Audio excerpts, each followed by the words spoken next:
In the year 1397, Europe was not yet aware that it was standing on the edge of a transformation more durable than any empire it would later build or destroy. The continent was still defined by crowned heads, hereditary rule, and the visible architecture of authority, stone castles rising above villages, cathedrals piercing the skyline, banners declaring allegiance to dynasties believed to rule by divine will. Power was loud, physical, and territorial. It marched in armor, spoke through decrees, and punished with public force. Yet beneath this surface order, a quieter system was already taking shape, one that did not depend on lineage alone and did not require armies to survive. It moved through contracts rather than conquests, through ledgers rather than laws, and through trust rather than fear. This was the beginning of the financial architecture that would allow Europe's old money to outlive kings, revolutions, and empires themselves. At the end of the 14th century, Europe was emerging from a period of profound instability. The Black Death had erased nearly a third of the population, destabilizing labor systems and eroding the unquestioned authority of feudal lords. Wars between kingdoms drained treasuries faster than they could be replenished, while long-distance trade, revived after centuries of fragmentation, began to reconnect the Mediterranean with northern Europe. In this environment, money was no longer merely a tool of exchange. It became a weapon, a stabilizer, and eventually a form of governance in its own right. Rulers needed funds to wage wars, maintain courts, and project legitimacy. They could no longer rely solely on land rents or feudal obligations. They needed credit. Credit, however, required something that monarchs did not always possess: credibility. It required systems of accounting, enforcement mechanisms, and reputations that extended beyond a single lifetime or reign. This gap between political authority and financial reliability created an opening for a new class of actors. They were not kings or knights, but merchants, bankers, and financiers whose power rested on their ability to calculate risk and manage trust across borders.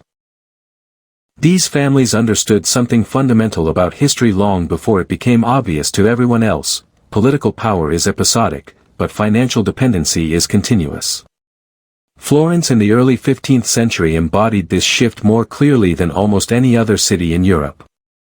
Officially a republic, Florence was governed by councils, guilds, and rotating magistrates designed to prevent the concentration of power in any single family. In practice, it became a demonstration of how money could circumvent political safeguards without ever openly violating them. The Medici family did not overthrow the Florentine constitution. They learned to operate inside it, bending its procedures through influence rather than force. By the early 1400s, Giovanni di Bicci de' Medici had built one of the most sophisticated banking operations in Europe, with branches stretching from Florence to Rome, Venice, Geneva, and beyond. The Medici Bank handled papal finances, collected church revenues, and managed international transfers that no single state institution could efficiently replicate. The Medici understood that visibility was dangerous. Open visible power invited resistance. Instead, they cultivated indispensability. Florentine officials found that city finances ran more smoothly when Medici expertise was involved.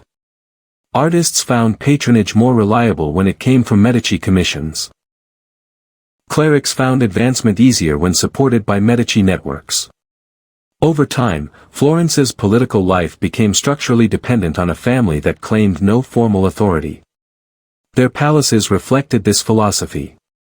The Palazzo Medici Riccardi, completed in the mid-15th century, avoided the aggressive verticality of medieval fortresses. Its rusticated stone facade conveyed stability rather than domination, wealth without overt arrogance.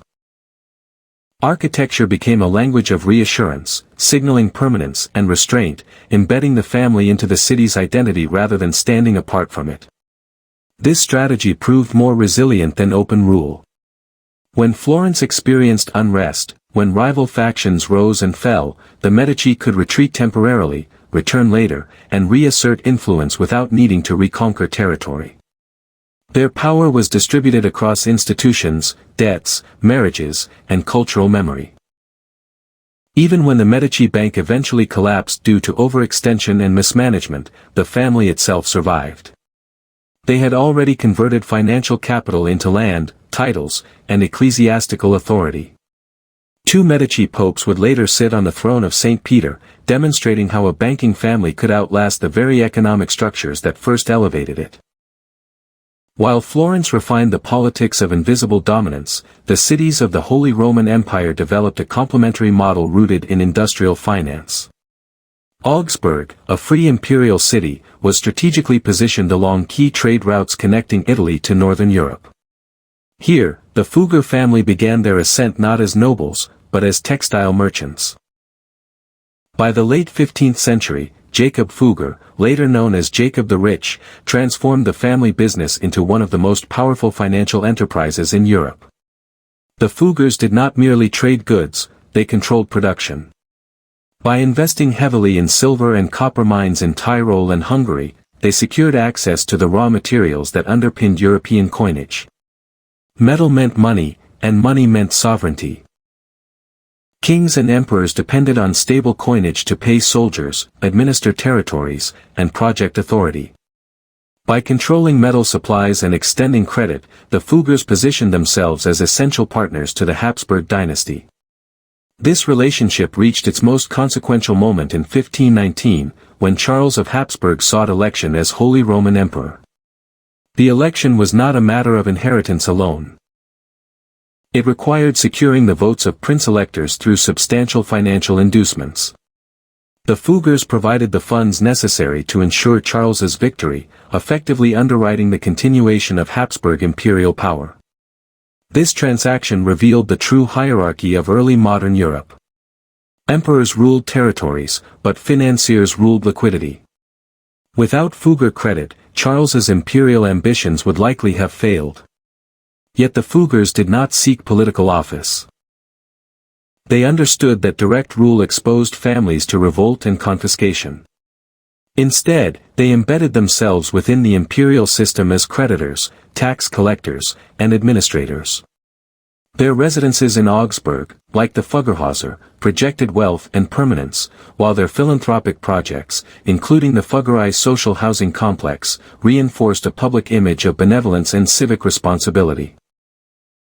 Architecture again played a symbolic role, translating financial dominance into moral legitimacy.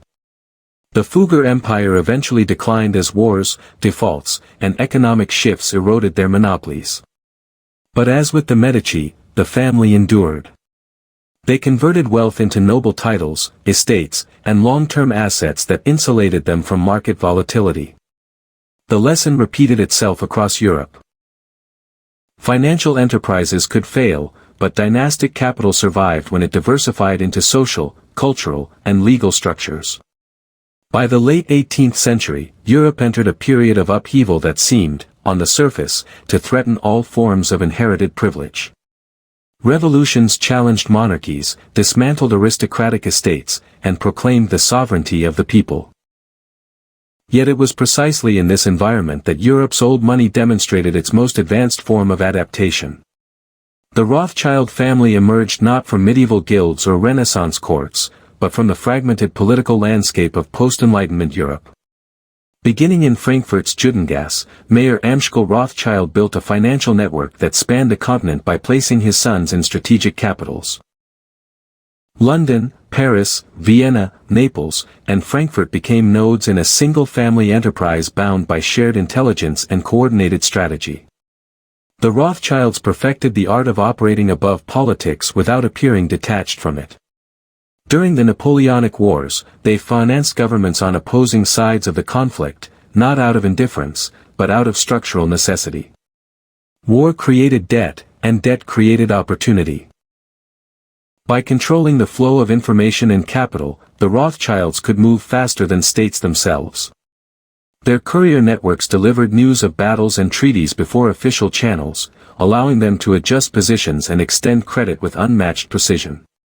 Information became a financial asset, and speed became a form of power more decisive than territory.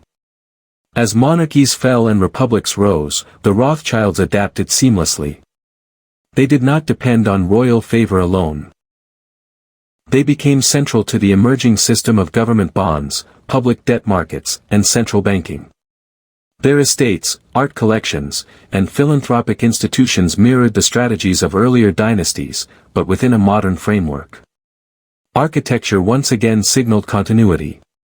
Grand houses like Waddesdon Manor in England were not fortresses, but statements of cultural integration, designed to project refinement, permanence, and belonging within national elites. By the 19th century, the paradox of Europe's transformation was clear. Political power had become more visible and more contested, while financial power had become more abstract and more entrenched. Old money no longer needed kings to survive. It had learned to embed itself within the legal, financial, and cultural infrastructure of modern states. Revolutions could abolish titles, but they could not erase debt. Empires could collapse, but contracts endured. The families who understood this distinction early did not merely survive history's upheavals. They structured them. The endurance of Europe's old money is not a story of hidden rulers manipulating events from the shadows. It is a story of adaptation, of understanding that true power lies not in commanding armies, but in shaping the conditions under which power itself operates. As the 20th century approached, these dynasties faced challenges more destructive than any before. Total war, ideological extremism, and unprecedented state intervention. Yet the foundations laid centuries earlier ensured that even these shocks would not end the story. In 1519, when Charles of Habsburg secured the title of Holy Roman Emperor, the ceremony appeared to confirm the continuity of Europe's oldest political structures. The empire still spoke the language of divine right, lineage, and imperial destiny. Yet beneath the ritual, the mathematics of power had already shifted. The imperial crown did not rest on blood alone, but on borrowed money, and the true permanence of the age belonged not to emperors, but to those who financed their legitimacy. This moment marked a turning point, not because kings were about to disappear, but because their dependence had become structural. From this point forward, European power would increasingly be mediated through debt, and those who controlled it would outlast those who wore crowns. The 16th and 17th centuries were an age of near-constant warfare. Dynastic conflicts, religious wars, colonial competition, and internal revolts consumed resources at a pace no medieval treasury could sustain. Armies grew larger, weapons more expensive, and campaigns longer. Rulers who once relied on feudal levies now required standing armies paid in cash. The cost of governance itself expanded, as bureaucracies replaced personal rule and diplomacy became permanent rather than episodic. This transformation intensified the dependence of states on financiers. Loans were no longer emergency measures. They became routine instruments of policy. This new reality reshaped the relationship between rulers and wealth. Kings retained the symbols of authority, but financiers increasingly controlled the conditions under which authority could function. When monarchs defaulted on debts, the consequences were no longer merely personal. Defaults destabilized entire credit networks, disrupted trade, and weakened states. As a result, financial credibility became a form of political capital. Families that maintained reputations for reliability, discretion, and international reach gained influence that no single ruler could easily challenge. The Spanish monarchy offered a cautionary example.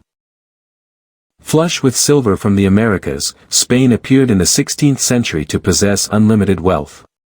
Yet the flow of bullion masked deeper structural weaknesses. Silver financed wars across Europe, but it did not create sustainable domestic productivity.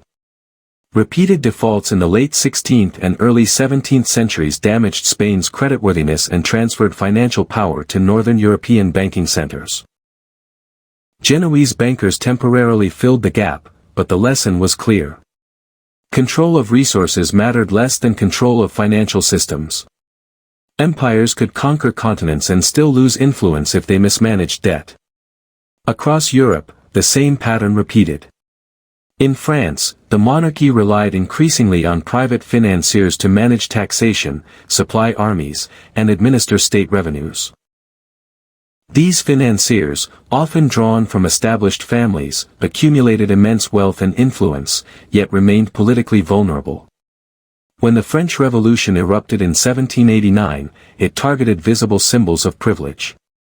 Aristocratic estates were seized, titles abolished, and the old order dismantled in the name of equality. On the surface, this appeared to be a decisive break with the past. In reality, it was a reconfiguration rather than an eradication of old money.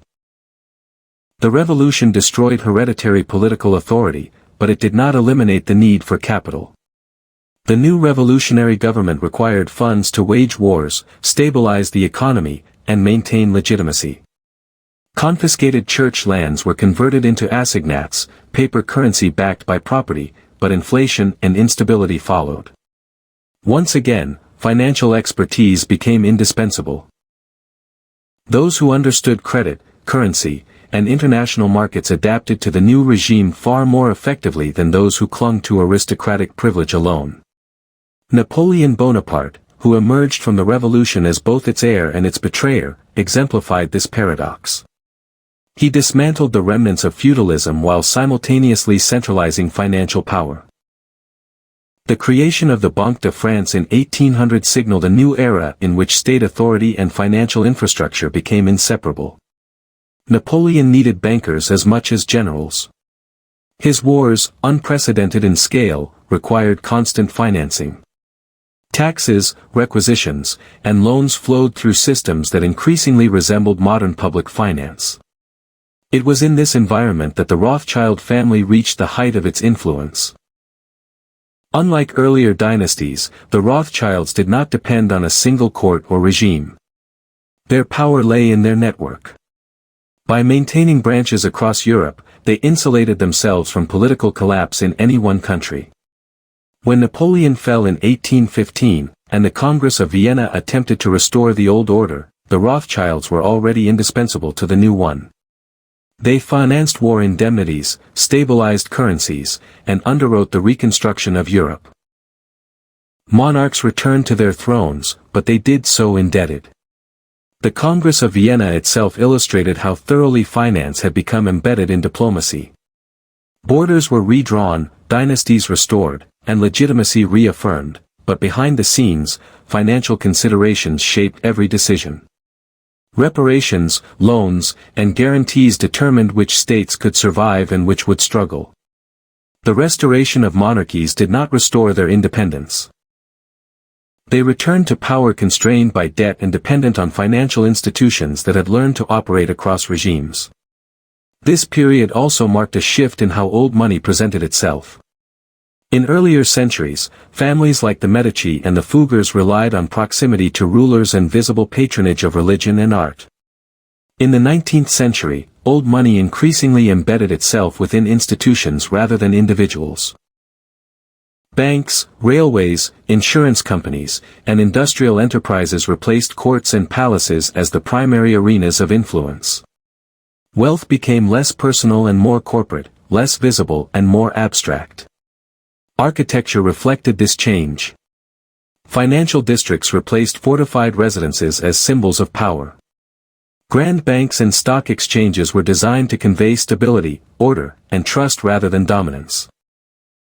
Stone facades, classical columns, and restrained ornamentation signaled continuity with the past while asserting a modern authority grounded in law and rationality. These buildings were not meant to inspire fear, but confidence. They reassured governments and investors alike that capital was safe, managed, and enduring. By the early 19th century, the survival strategy of Europe's old money was fully developed. It no longer relied on hereditary rule or exclusive privileges. It relied on adaptability, diversification, and institutional integration. Revolutions could sweep away titles, but they could not function without credit. Empires could collapse, but successor states inherited their debts. The families who controlled financial infrastructure thus inherited influence not through conquest, but through necessity. Yet this system was not without tension. As industrialization accelerated, wealth expanded beyond traditional dynasties. New fortunes emerged from factories, trade, and colonial exploitation. Old money faced competition from new money, and the distinction between the two became increasingly blurred. Survival now required not only wealth, but legitimacy in a rapidly changing social landscape. Philanthropy, public works, and cultural patronage became tools for maintaining social acceptance. The narrative of stewardship replaced the narrative of entitlement. As Europe moved deeper into the 19th century, it appeared increasingly stable on the surface. Monarchies coexisted with constitutional governments, industrial growth promised prosperity, and financial systems seemed robust. Yet beneath this apparent equilibrium lay vulnerabilities that would soon be exposed by forces no dynasty could fully control. Nationalism, mass politics, and technological warfare were reshaping the foundations of society. The question was no longer whether old money could survive the fall of kings. It was whether it could survive the collapse of the world that had sustained it. In 1870, Europe entered an era that appeared, at least on the surface, to fulfill the promises of modernity. Industrial output expanded at an unprecedented pace, cities grew dense with factories and workers, and political participation widened beyond elites who had once governed by inheritance or wealth alone. Parliaments gained authority, suffrage expanded, and nationalism reshaped identities once anchored in dynastic loyalty. For the first time, power seemed to rest openly in the hands of masses rather than families. Yet beneath this transformation, Europe's old money did not disappear. It recalibrated. The challenge was no longer surviving kings or revolutions, but navigating societies in which legitimacy was increasingly measured by public opinion and national belonging. By the late 19th century, financial dynasties confronted a paradox. Their wealth was indispensable to industrial expansion, yet their visibility made them vulnerable in an age of populism. Railways, steelworks, and colonial enterprises required enormous capital investments.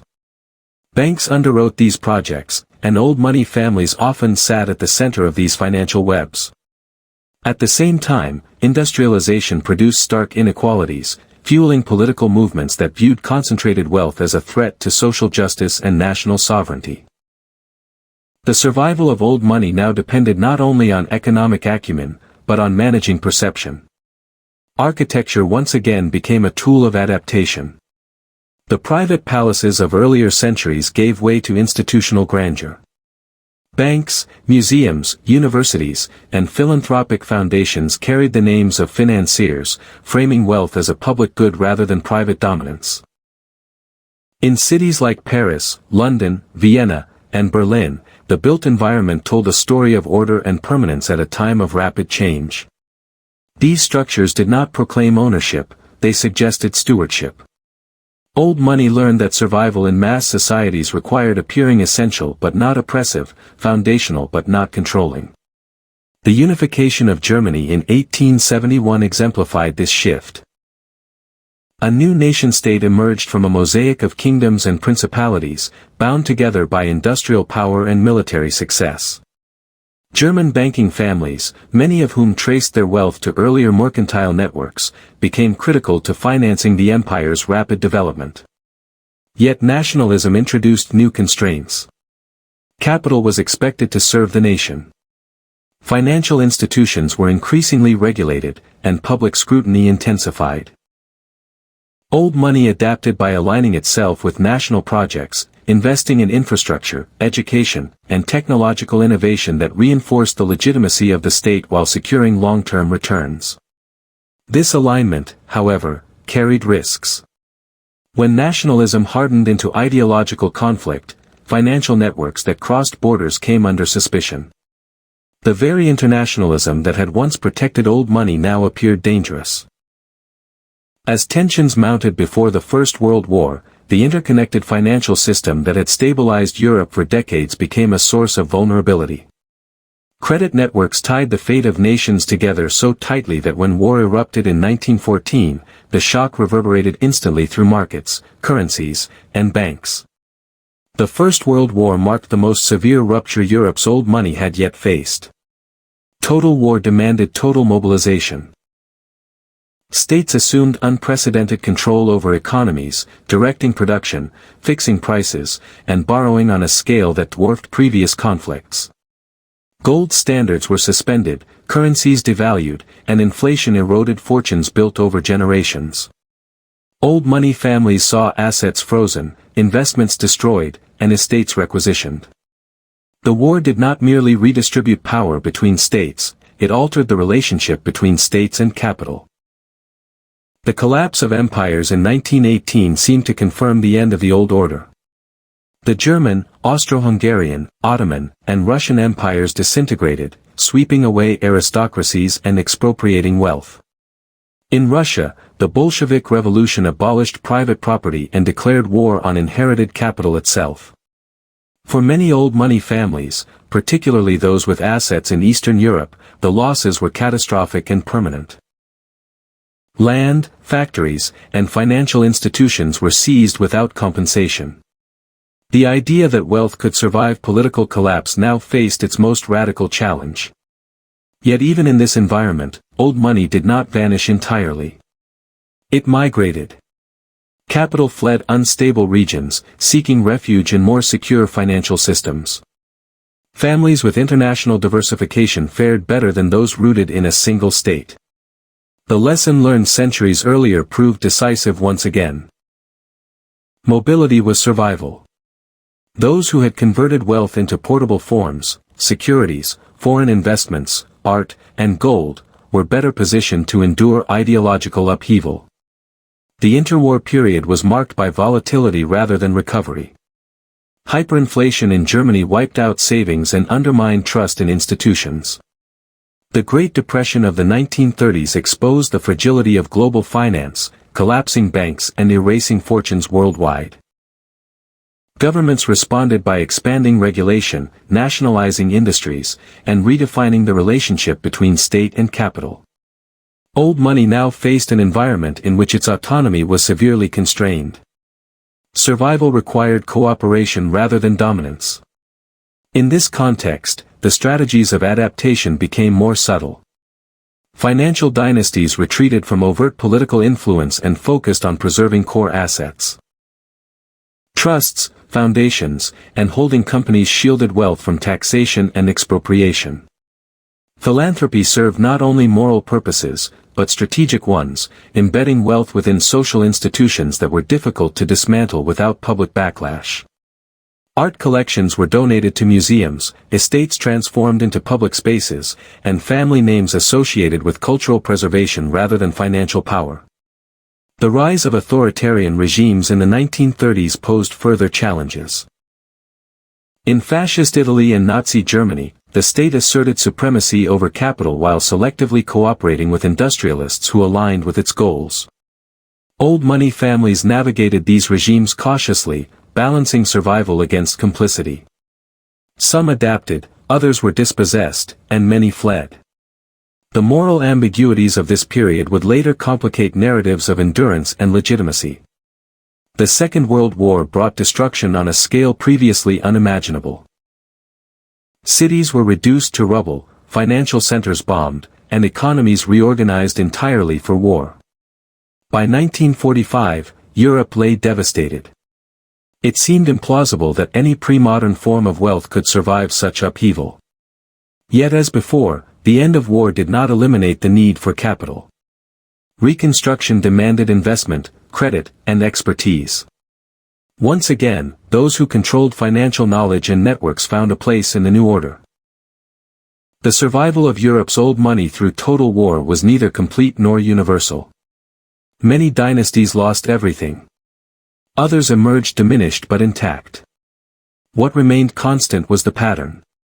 Old money survived not by resisting change, but by aligning itself with the structures that replaced what came before. Kings had fallen, empires had vanished, and ideologies had clashed, but the logic of finance endured. It adapted to mass politics, to state intervention, and even to destruction, because it was woven into the mechanisms of recovery itself. As Europe prepared to rebuild, the question was no longer whether old money could survive catastrophe. It was whether it could reinvent itself within a world committed, at least rhetorically, to equality, welfare, and democratic accountability. The answer would shape the second half of the 20th century and redefine what old money meant in a post-imperial age.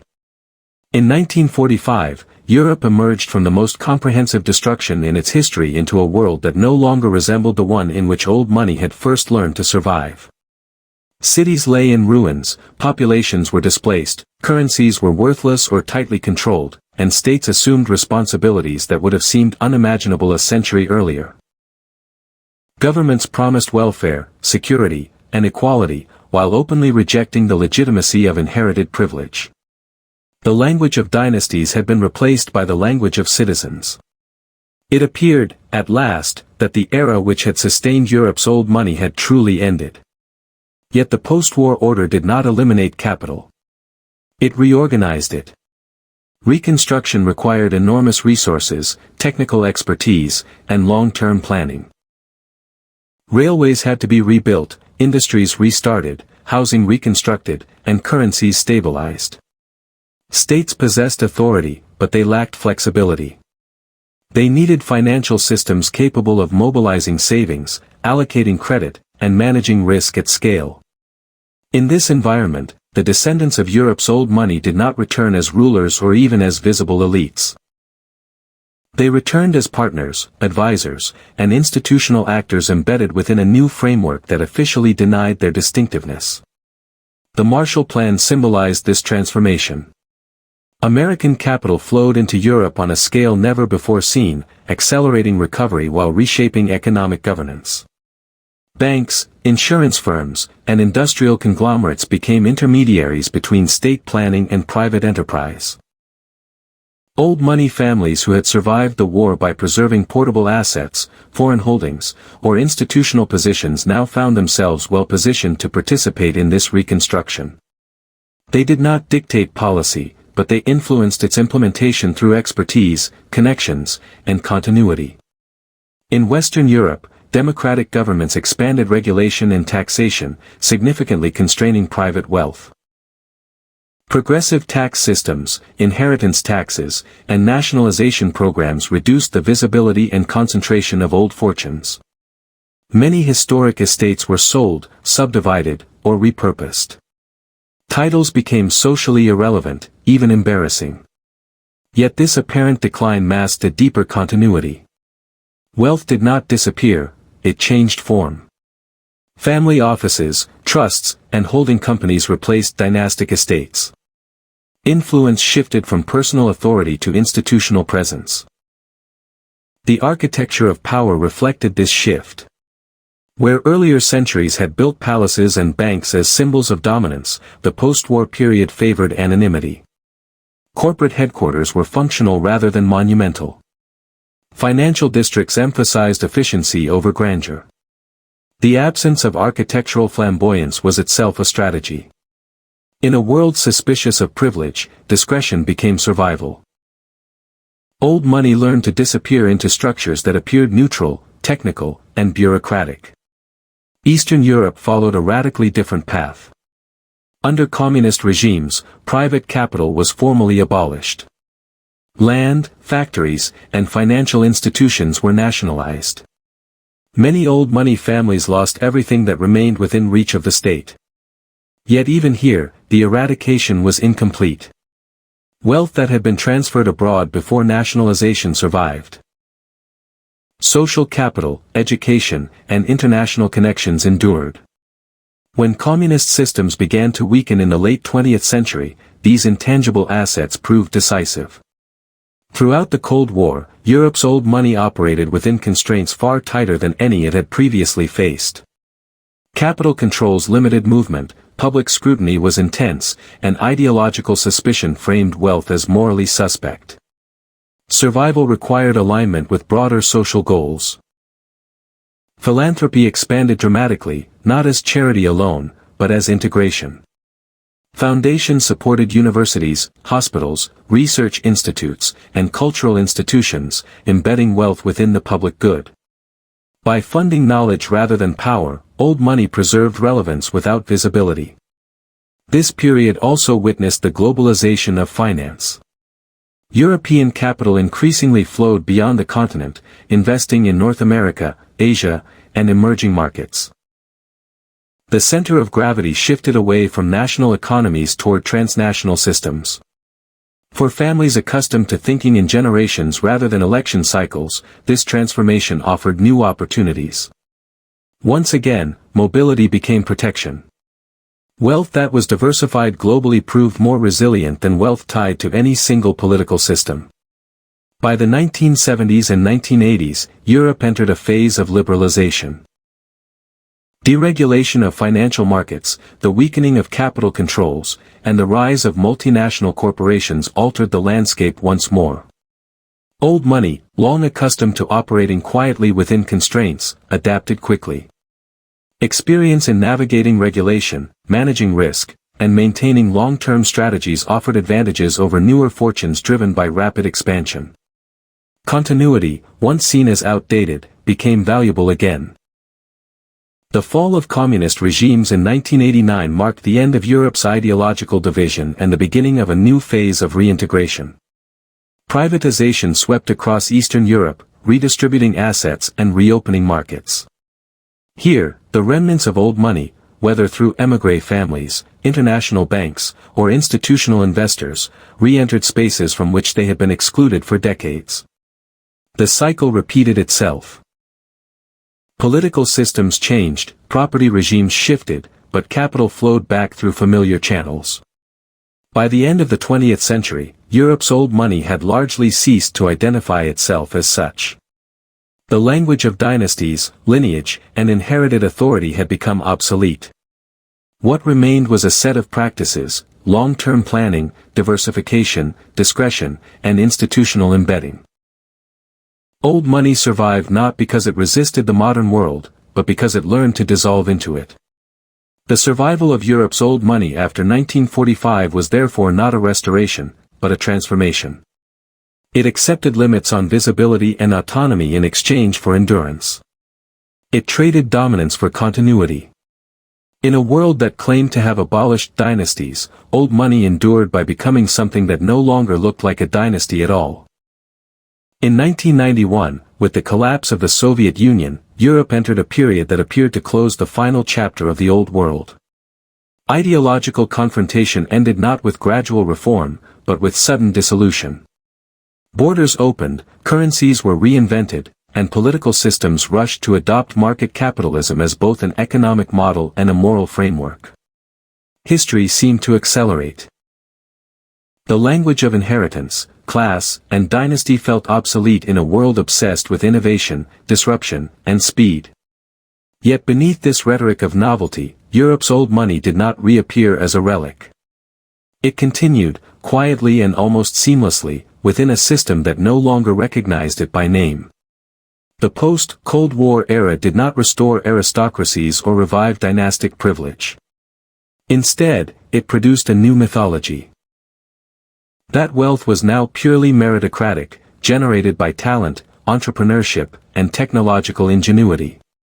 This narrative proved powerful, particularly as new fortunes emerged in finance, real estate, and later technology. Yet it obscured a more complex reality. Beneath the surface of rapid accumulation lay networks of capital that predated the digital age by centuries. Old money had learned long ago that survival depended not on recognition, but on position. By the end of the 20th century, it no longer needed visibility at all.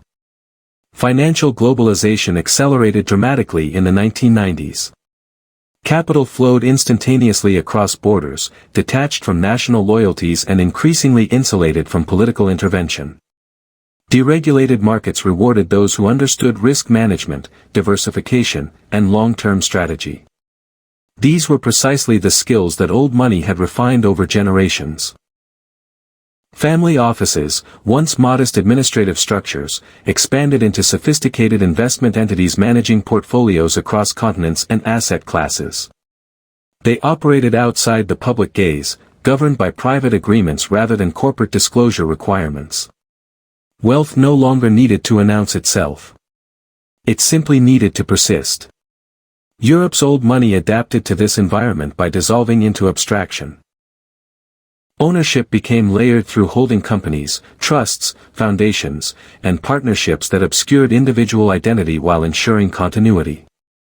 Assets were no longer concentrated in visible estates or industrial enterprises, but distributed across financial instruments, intellectual property, infrastructure investments, and real estate in global cities. This dispersion made wealth resilient. Political change in one country could no longer threaten the entirety of a family's holdings. Risk, once again, was mitigated through distance. Architecture reflected this final transformation. The great family palaces of Florence, Vienna, and Paris remained, but many were converted into museums, hotels, or public institutions. They became historical artifacts rather than active centers of power. Contemporary wealth preferred neutrality. Glass towers housed investment firms with no family names attached. Offices were interchangeable, anonymous, and mobile. The absence of architectural symbolism was itself symbolic. Old money no longer needed stone to assert permanence. It relied on contracts, algorithms, and jurisdictional complexity. At the same time, Europe's integration through the European Union created a political environment uniquely suited to old money's survival strategies. Power was dispersed across institutions, regulations were harmonized, and sovereignty became layered rather than absolute. No single government could easily dismantle wealth embedded across borders. The euro further abstracted economic identity, separating capital from national currency. For families accustomed to thinking beyond the nation-state, this environment felt familiar rather than threatening. It resembled, in institutional form, the fragmented Europe of city-states and empires in which old money had first learned to thrive. Crises tested this system but did not break it. The financial crash of 2008 exposed vulnerabilities in global markets and reignited public anger toward concentrated wealth.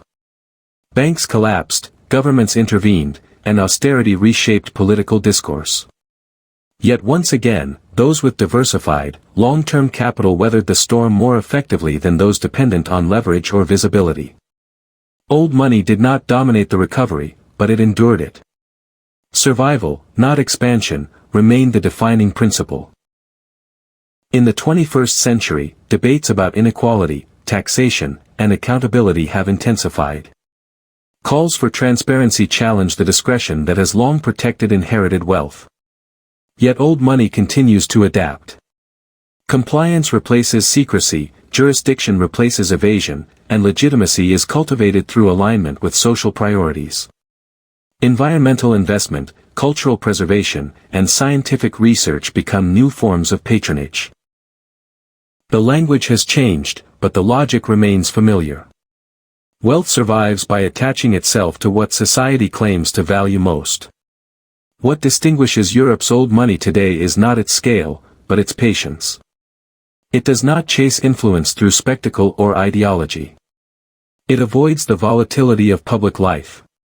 It understands that history moves in cycles, that systems rise and fall, and that permanence is achieved not by resisting change, but by absorbing it. Kings once believed their crowns were eternal. Empires trusted in their armies. Old money trusted in continuity. By the present day, Europe's old money no longer resembles the families that once financed emperors or crowned popes. It has shed the outward forms of power that made it visible in earlier centuries. What remains is a method rather than a class, a way of navigating time that privileges endurance over dominance. It exists not as a ruling elite, but as an undercurrent, shaping outcomes without announcing itself. The story of how Europe's old money outlived kings and empires is therefore not a tale of triumph over democracy or modernity. It is a study in adaptation. Dynasties fell because they confused authority with permanence. Old money survived because it understood that power is temporary, but structure endures. It invested not in regimes, but in systems, not in titles, but in continuity. In doing so, it achieved something no crown ever did. It made itself forgettable, and therefore almost impossible to destroy. In the early decades of the 21st century, Europe presents itself as a continent that has decisively broken with its past. Monarchies, where they still exist, are ceremonial. Aristocratic titles carry social curiosity rather than political authority. Law, elections, and supranational institutions claim primacy over bloodlines and inheritance. From the outside, the story appears settled. Kings have fallen, empires have dissolved, and history has moved forward. Yet beneath this surface consensus lies a quieter continuity, one that does not contradict modern Europe so much as coexist with it. The survival of old money was never about resisting change. It was about understanding time. What ultimately distinguished Europe's old money from the powers it outlived was not secrecy or manipulation, but patience. Dynastic rulers governed in terms of reigns. Empires planned in decades. Old money planned in generations.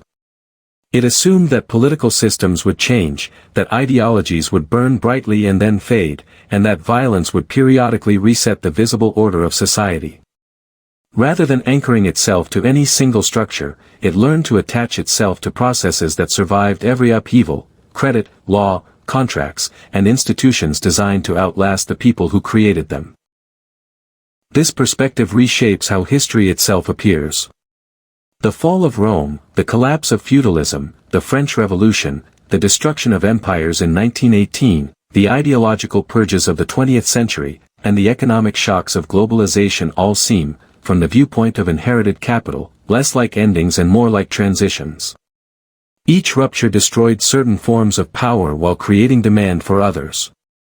Armies required financing. States required rebuilding. New regimes required legitimacy. In every case, those who could supply stability without demanding visibility found a place in the aftermath. Old money did not survive by controlling history. It survived by positioning itself where history had to pass through. When rulers needed loans, financiers were there. When states needed infrastructure, capital flowed. When societies demanded reform, wealth retreated into institutions that served public goals while preserving private continuity. This was not omnipotence. Many families failed, lost fortunes, or vanished entirely. Survival was selective, contingent, and often dependent on painful adaptation. But the method endured even when individual dynasties did not. Architecture, once a language of dominance, became a record of this transformation. Fortified castles gave way to urban palaces, which gave way to banks, ministries, and finally to anonymous corporate spaces. Each shift marked a retreat from visibility toward resilience. The less wealth needed to announce itself, the safer it became. By the time modern Europe declared itself egalitarian, old money no longer needed to be recognized as old. It had already dissolved into the background structures of economic life. This dissolution explains why contemporary debates about inequality often struggle to identify their targets. New wealth is visible, personalized, and narratively accessible. Old money is not. It appears as endowments, pension funds, real estate portfolios, and institutional holdings that seem technical rather than historical. Its influence is structural rather than theatrical. It does not command loyalty or fear. It shapes constraints. It determines what is feasible, what is financeable, and what can endure long enough to matter. To say that Europe's old money outlived kings and empires is not to suggest that it triumphed over democracy or moral progress. It suggests something more unsettling and more human. Power does not disappear when its symbols fall. It migrates to whatever structure society relies on most. In medieval Europe, that structure was land. In early modern Europe, it was credit. In the modern world, it is systems that manage complexity over time. Those who master such systems do not need to rule. They only need to persist. The kings of Europe believed history belonged to them because it bore their names. Empires believed they were eternal because they spanned continents. Old money believed neither. It understood that endurance is achieved not by standing at the center of events, but by surviving their aftermath. That lesson, learned quietly in counting houses and ledger books centuries ago, proved more durable than any throne. And that is why, long after crowns became ceremonial and empires became memory, Europe's old money did not